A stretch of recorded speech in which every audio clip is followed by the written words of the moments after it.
Alright guys, this is actually, I think, the last battle I did in my Open Challenge Day stream, and this is against a guy named Septimus, and two things people wanted to see. I gave them a little vote. First of all, they wanted me to make some kind of weather team, so I did a Sandstorm team, something I'm pretty familiar with back in Gen 4 and 5. Secondly, they wanted to see Dustbuster, so I'm like, okay, I can do that. Let's bring out the Dustbuster and hope for the best. So yeah, as I said, this is against Unbeatable, aka Septimus, and yes, you did see correctly, he does have a Bidoof. Okay then. Anyway, so let's see how this goes. So he goes out, he starts with Drapion, I lead with Dustbuster. So, yeah, I'm just gonna, I think I just U-turn this turn. Yes, I do, because I do not like this, so I just U-turn out into Swampert, as he sets up Toxic Spikes.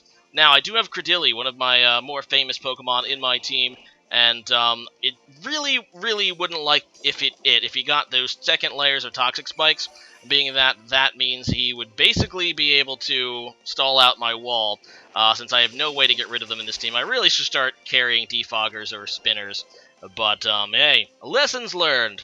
Anyway, he ends up not going for the second layer, instead just decides to poison my Swampert as I go for the Stealth Rocks.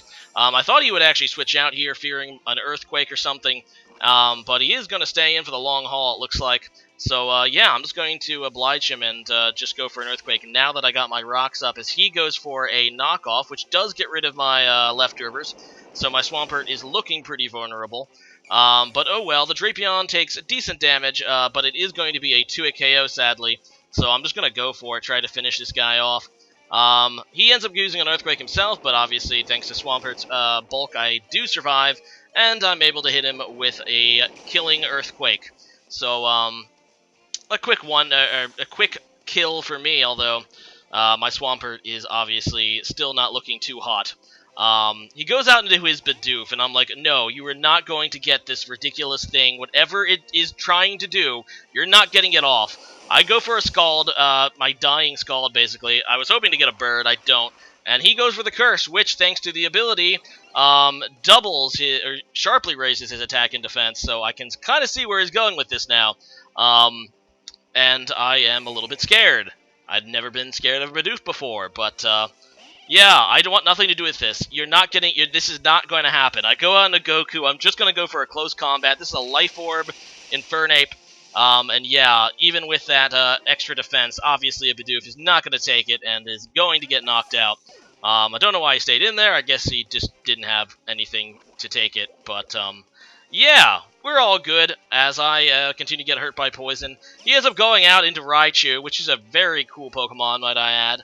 And, yeah, there's actually an event Raichu, so it's Surf Chew, if, kind of a famous Pokemon in Twitch Plays Pokemon, but, yeah, this is a event Pikachu that learned Surf and obviously evolved into a Raichu, and, yeah, we're just gonna do some decent damage there to Garchomp. And that's all I have to say about that. And Garchomp is my Mega. It's actually, I think, someone wanted me to use it. That's why I decided to try it out. I do know it's actually probably worse than regular Garchomp.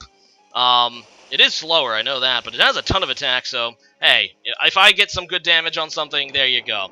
Although, that Surf is really going to hurt. I'm poisoned now, and I'm in red health, so it was actually kind of a costly KO there. I was able to kill the Raichu, obviously, with an Earthquake, but my Garchomp is super crippled.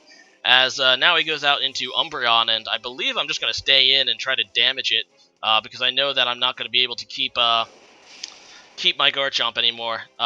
But yeah, he ends up going for the Flamethrower, which should have tipped me off right from the get-go that this is not really Umbreon. He does carry, what is it, the, gosh darn it, the Illusion Pokemon on his team, Zoroark, that's what it is. And, yeah, that is what this is, so he kind of fooled me there twice, as I go out in a Tyranitar, he easily outspeeds me, and goes for the Focus Blast, which I'm X for weak 2, it hits, and Tyranitar is dead. But now I kind of figured out his game, so I go back into my Infernape, which I know can outspeed, and just murder the freaking Zoroark that, sadly tricked me. Fun fact, Umbreon can't learn Flamethrower. I didn't even bother to look it up, though, but I really should have, because it cost me Tyranitar. Anyway, Goku is still okay, even though it is poisoned, and believe it's almost down to yellow health. He ends up going out into his own Garchomp, which is fine, and I switch out to try to keep Goku for later.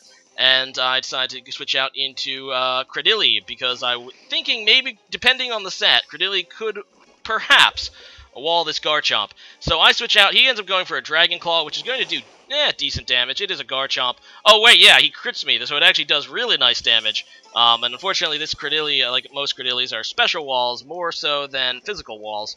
So that kind of sucks. Anyway, what happens now? Yeah, he's just going to finish me off, which makes my Cradily basically just got wasted for no reason, and that makes me sad. So I need to get some damage on this Garchomp. I see that it has Life Orb. I just need to damage it so I can put it in definite killing range with my Infernape. So I got into Dustbuster, and I'm thinking, okay, Dustbuster's probably going to die here, but I just need to get some damage. And he has the what is it, Sand Veil ability, which is banned, might I add, but I'm not going to make a big deal of it. It's not like he set up the Sandstorm. He didn't put it in a Sandstorm team. Technically, Smogon frowns upon that, but what can you do? It's whatever. But yeah, I do miss on the first return, thanks to his Sand Veil and my Sandstorm being set up. And yeah, now he's going to finish off my Dustbuster, and I just have to hope at this point I did enough damage to Garchomp that I can just come in and just murder it. So yeah, I go for the close combat, and it does indeed kill, which is very fortunate for me. And yeah, I believe he has, what? He has one Pokemon left. That's right, we're both down to our last Pokemon. He has an Umbreon for his last Pokemon, so I'm thinking, okay, I pretty much win, right? Because I can just, like, you know, I can close combat, and it'll be super effective, and obviously we'll murder Umbreon. But he's going to go for the Protect, which he does have, and he's hoping that I die to my poison before, you know, he's hoping that I will die to my poison and that all of his Protects hit. So he gets the first Protect, obviously. That's guaranteed. Here's the second Protect, which has 50% chance. He does get this one. If he gets one more Protect, he wins. Now, here, I believe he said he misclicked to my advantage because he doesn't even try the third Protect, which would have only a 25% chance anyway, but still would have been cool to see if he... I wouldn't have been mad. I would have just been amazed if that happened, but he doesn't even go for the Protect there. He said he misclicked. That sucks for him. I'm able to take out the Umbreon, and I do die myself to my own Life Orb, but due to actually one of the changes in Generation 6, the way Life Orb works, there can no longer be a tie in Pokemon. Because the Life Orb does damage after close combat, I technically won that fight, although I'm kind of disappointed he didn't actually go for the Protect, so just to see what would have happened, that would have been really, really awesome if he pulled that off. But either way, I guess today's question of the day is this. Being that at the end of the fight, we saw a new Generation 6 mechanic, how do you feel about the fact that ties no longer exist? Prior to that, a lot of tournaments use something called self-KO clause, and I would have lost that match because KOing yourself via Life Orb would fall under that rule. But now, in Generation 6, any recoil damage is considered after the actual attack damage. So now you win if Life Orb knocks you out, but you end up killing the last person's Pokemon. So yeah, leave a comment about that change to that rule. I kind of like it, because I always thought ties were kind of stupid anyway, which is why I always play by self-KO clause, because, let's face it, battles are rather anticlimactic if you don't have a winner. But, yeah, I do kind of like now there's officially no such thing as a tie in Pokemon. But yeah, leave a comment about that, and I will see you guys again later. Bye.